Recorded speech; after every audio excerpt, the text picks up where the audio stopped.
यह मेरी छुट्टी की शाम है, मुझे उनके पास नहीं जाना। कोई और दिन होता तो मैं कमरे में बैठकर उनकी डायरी के नोट्स को नए कागज़ों पर टीपने बैठ जाता, लेकिन बत्ती चली गई थी और कमरे में एक म्लान सा अंधेरा चला आया था। बाहर बरामदे में आया तो मेज़ पर चाय की ट्रे दिखाई दी जो मुरलीधर छोड़ गया था जब मैं भीतर सो रहा था। मैं कुछ चौंक सा गया जब मैंने देखा ट्रे के नीचे कागज़ का पुर्जा दबा था। खोल कर देखा तो उसमें आना जी के साफ सुथरे अक्षर चमक रहे थे। Please come this evening, a surprise is waiting for you. आना जी वही महिला थी जिन्होंने पहले दिन कोर्ट में मुझसे गेम समाप्त हो जाने के बाद ही हाथ मिलाया था। वह जर्मन थी और दूसरी लड़ाई से पहले यहाँ आई थी। उन्होंने अपना बचपन ब्लैक फॉरेस्ट में बिताया था, जिसके बारे में वह अनेक किस्से कहानियाँ सुनाती थी, लेकिन हिंदुस्तान आने के बाद उनकी कहानी पटरी से उतरकर अनेक पहेलियों के बीच एक साथ चलती थी, जिनके बीच किसी तरह का तारतम्य बिठाना असंभव लगता था।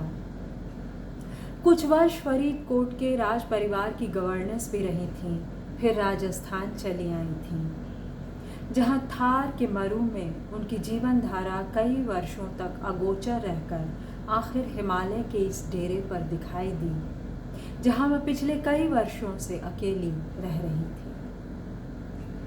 उनके बारे में जानकारी की कमी हो, अफवाहों की कमी नहीं थी। सुना जाता था कि जर्मन होने के कारण लड़ाई के दिनों में उन पर कड़ी निगाह रखी जाती थी। यह बात मिसेस मेहरा हंसते हुए बताती थी। क्या तुम्हें हमारी आना जी जासूस जान पड़ती हैं? हमारी मेम साहब माताहारी जी। जब कभी मुझे उनका नोट मिलता, कागज़ के पुर्जे पर उनके हाथों से लिखा हुआ गोपनीय संदेश, तो मुझे लगता कि वह जासूस न भी रही हों। शायद उनकी ऐसी सनकों के कारण ही अंग्रेज़ों ने उन पर संदेह किया होगा। कुछ भी हो, लेकिन उस शाम चाय की टिकोज़ी पर उनके हाथ का ब्राउन कागज़ देखकर मुझे गहरी राहत मिली। कहीं बाहर जाने का बहाना मिला, लेकिन सरप्राइज़ की बात से थोड़ी हैरानी हुई। उस तरफ पहाड़ी नगर में सरप्राइज़ की बात तभी होती थी जब कोई भूखा बघेड़ा अपनी मात से निकलकर कैंटोनमेंट की सड़क पर चहलकदमी करता हुआ पाया जाता था, या कहीं जंगल में आग की लपटें दिखाई देती थी। मैंने अपने कपड़े बदले और टॉर्च लेकर बाहर निकल आया। बाहर अब भी बादल छाए थे। लगता था मैं जब सो रहा था तब बारिश की कोई बौछार भटकी हुई आई थी और सारे शहर को एक शावर में भिगोकर किसी दूसरे पहाड़ पर चली गई थी। अभी भी मेरे साथ ऐसा हुआ है। मैं बाज़ार में थी, अपना नाश्ता, अपना डिनर, मतलब आज शाम का डिनर, कल सुबह का नाश्ता और शायद फ़्लाइट में खाने का खाना पैक करवा रही थी, और ये बड़ी बड़ी बूंदें गिरी और मैंने घबरा कर कहा मैं घर कैसे जाऊंगी। और जैसे कि बारिश ने मेरी आवाज़ सुनी और बारिश रुक गई और थोड़ी सी खुशबू सड़क पर फैल गई, वो जो हमें बहुत प्यारी है। हम पढ़ रहे हैं अंतिम अरण्य, निर्मल वर्मा का अप्रतिम उपन्यास, और मैं इसे एक लंबे समय से संजोए हुई थी कि पढ़ूंगी। कितना सुखद है इन जर्मन महिला के बारे में पढ़ना जो लड़ाई के बाद हिमालय में रह गई और वापस ब्लैक फॉरेस्ट नहीं गई, है ना। मुझे वो लोग बहुत अच्छे लगते हैं जो अपने जन्म स्थान से अलग भी एक देश तलाशते हैं या एक जगह तलाशते हैं जिन्हें एक खास किस्म की भूख होती है यात्राओं की। पानी में छत की कंदीलों से निकली घास चमक रही थी। आना जी के घर एक छोटी पगडंडी ऊपर जाती थी जिसके दोनों ओर बांज के पेड़ रहते थे।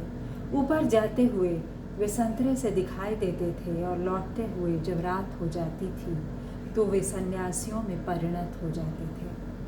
पगडंडी ख़त्म होते ही एक चौड़ी चौकोर सी चौकी आती थी जहाँ भी 2 लंबे तराजू टांगने वाला बांस 2 पेड़ों के बीच लगा था।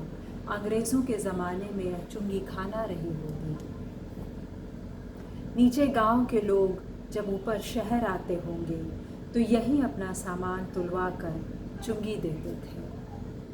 तराजू अब नहीं था, लेकिन बांस अब भी लगा था और चौकीदार की वह कुटिया भी वही थी जहां कभी सरकारी अफसर बैठते होंगे। गर्मी की दोपहर में कभी कभी टहलते हुए मैं घड़ी तो घड़ी सांस लेने वहां बैठ जाता था। भीतर वह बहुत ठंडी होती थी। पीछे पहाड़ी सोता बहता था जिसकी झरझर सुनाई देती थी। चुंगी की चौकी के नीचे सिमेट्री का मैदान था, पत्थर की दीवार और चीड़ के पेड़ों से घिरा हुआ। वहां से गुजरते हुए मुझे हमेशा मिसेस मेहरा का ध्यान आ जाता था, जैसे मैं उन्हें अकेला पीछे छोड़कर आना जी के घर जा रहा हूँ। मेरे कदम अपने आप तेज हो जाते। बारिश के चहबच्चों से अपने को बचाता हुआ मैं चढ़ाई पार कर जाता, जो आना जी के घर की फेंस पर आकर कैंटोनमेंट की सड़क में बदल जाती और मैं फाटक खोलकर सीधा अपने को उस बाग में पाता जहाँ से आना जी के बाग की सीमा शुरू होती थी। कुछ देर तक मैं उनके फाटक के आगे खड़ा रहा। छत की चिमनी से धुआं उठ रहा था। फाटक पर हरी झंडी फहरा रही थी, कुछ वैसे ही जैसे पहाड़ी लोग अपने मंदिरों पर मनोकामनाओं की पताकाएं लगा देते हैं। पहली बार जब आना जी के घर आया था तो उसे देखकर मैं आश्चर्य में पड़ गया था। सोचा शायद यह जर्मन लोगों का कोई टोटका रहा हो, शैतान आत्माओं को अपने घर से दूर भगाने का। बाद में पता चला ऐसा कुछ नहीं है। उनके घर के दरवाजे और फाटक के बीच काफ़ी उबड़ खाबड़ चढ़ाई थी। वह नहीं चाहती थी कि जब वह घर में ना हो तो उनके मेहमान इतना दूर चलकर आएं और निराश होकर लौट जाएं। हरी झंडी सिग्नल था, प्रेतात्माओं को भगाने का नहीं, आत्मीय आत्माओं को बुलाने का। क्या मैं उन आत्माओं में शामिल था? पायदान पर जूते रगड़ते हुए एक गहरे संदेह ने मुझे जकड़ लिया। उनसे अकेले मिलते हुए मुझे डर सा लगता था, जैसे मैं किसी ऐसे पानी में कूदने जा रहा हूँ जो उथला होने पर भी हड्डी पसली तोड़ेगा, और अगर गहरा होगा तो इतना भी पता नहीं चलेगा मैं कितना नीचे हूँ। क्या इसलिए कि वह ब्लैक फॉरेस्ट से आई थी?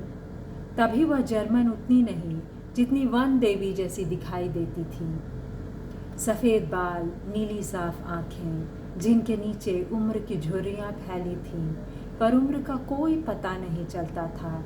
वह बरसों किसी राजा की रियासत में गवर्नेंस बनकर रही थी। यह मेरा अनुमान था, विश्वास नहीं। विश्वास तभी होता है जब कोई अपने बारे में बताता है, और तब भी पूरा नहीं, जैसा मेहरा साहब की आप बीती सुनकर लगता था। आना जी कभी अपनी तरफ से कुछ नहीं बताती। वह बोलती थी तो अपनी रौ में बहने लगती।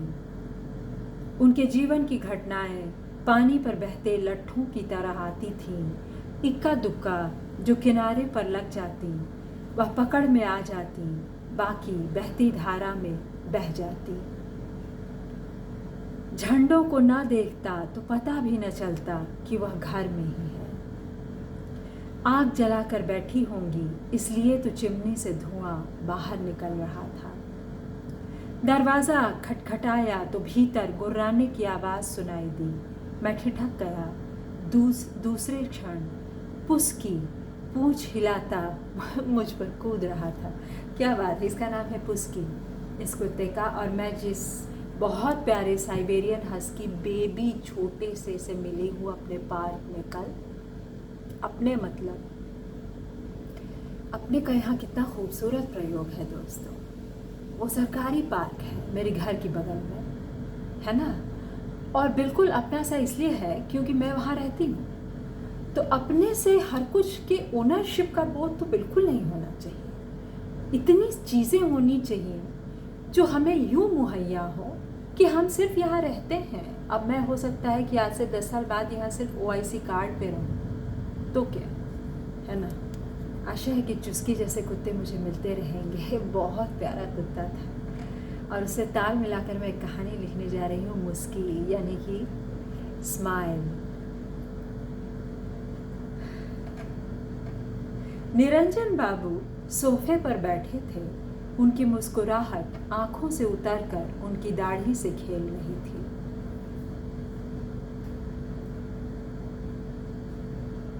सो यह था आना जी का सरप्राइज, जिसकी मैंने कल्पना भी नहीं की थी। आप कब आए? 1 हफ्ता पहले। उनकी जगह आना जी ने कहा, जरा इनसे पूछिए इतने दिन कहाँ रहे। निरंजन बाबू को देखकर मेरा मन उतना ही अस्थिर हो जाता था जितना वह शांत और निर्लिप्त दिखाई देते थे। आना जी की कॉटेज से 2 किलोमीटर ऊपर निरंजन बाबू का सेबों का बगीचा था। मई का महीना शुरू होते ही वह आ जाते थे और नवंबर के आखिरी दिनों तक रहते थे, लेकिन इस बार उन्हें देर हो गई थी। सिर्फ उनके माली से उनकी खबरें मिलती रहती थीं। जब उन्हें पहली बार देखा था तो वह हैट पहने हुए कोई विदेशी सैलानी जान पड़े थे। आधे हिप्पी, आधे एरिस्टोक्रेट। उनके और भी गुण थे जो बाद में पता चले। उसकी अब भी मेरे पैरों पर लौट रहा था। आना जी से पता चला, तुम अब भी यही हो। निरंजन बाबू के स्वर में हल्का सा मजाक था, लेकिन खुशी ने उसे उजला बना दिया था। क्या उन्हें याद है पिछले साल भी उन्होंने यही सवाल पूछा था, इतने ही आश्चर्य से जितना इन्हें आज है। आना जी की पहाड़ी नौकरानी जमुना चाय की ट्रे लेकर आई। दोस्तों, मैं वीडियो बंद किए बिना ही उठ गई। दरवाजे पे दस्तक हुई तो आना जी की पहाड़ी नौकरानी चाय की ट्रे लेके आई और बाहर से कोई डिलीवरी वाला मेरा खाना। जो सुनने के लिए धन्यवाद। अनन्य निर्मल जी।